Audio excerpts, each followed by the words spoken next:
Hey, Eric Schmidt here to impart some of the knowledge that I've learned in managing Google Ads campaigns since 2006.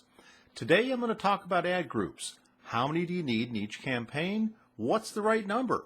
The answer is that it can be anywhere from one to dozens, or in the case of product campaigns, hundreds. Ad groups are just under the campaign level and share campaign goals and marketing objective, bid types, geographic targeting, budget, and language selection. Within each ad group are keywords, ads, any demographic selections, audience targeting, and device adjustments. Since my business works with a lot of attorneys, I'll use that category to demonstrate different ways that we use ad groups to reach our desired targets and how many ad groups are needed. When we have a single topic campaign, such as divorce, it's fairly easy to set up one ad group with your primary keywords. You can use phrases divorce lawyer, divorce law firm, and so on for a simple ad group targeting people who are ready to hire a lawyer for a divorce. A small family law firm would benefit from this type of simple structure. Realistically, if you have more than 15 keywords in an ad group, you should consider breaking out similar keywords and phrases into their own ad groups. The next step in becoming more specific would be to separate the keywords lawyer and attorney into separate ad groups along with the associated key phrases.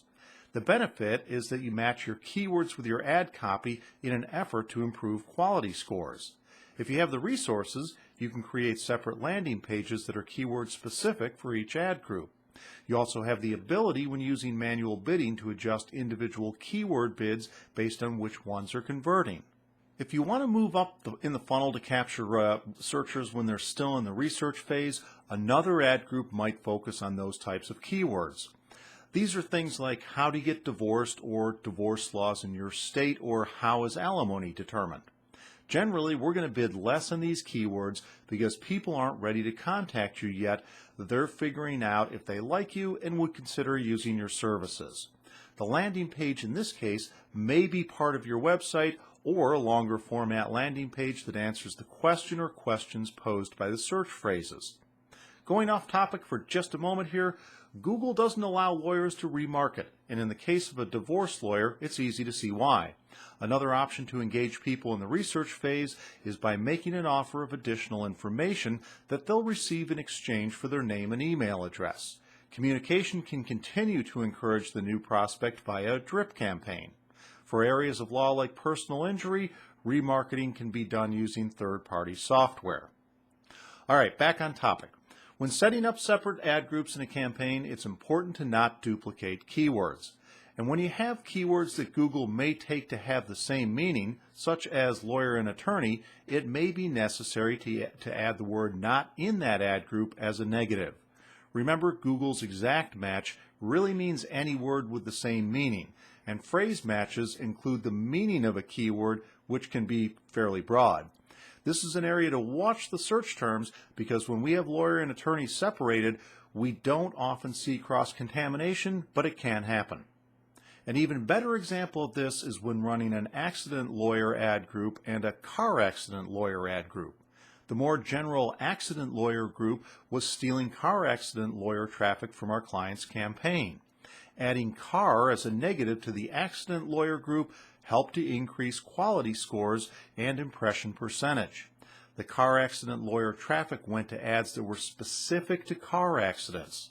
Notice that attorney is present in the results here as well, even though we had separate ad groups for lawyer and attorney. We added attorney as a negative to that ad group.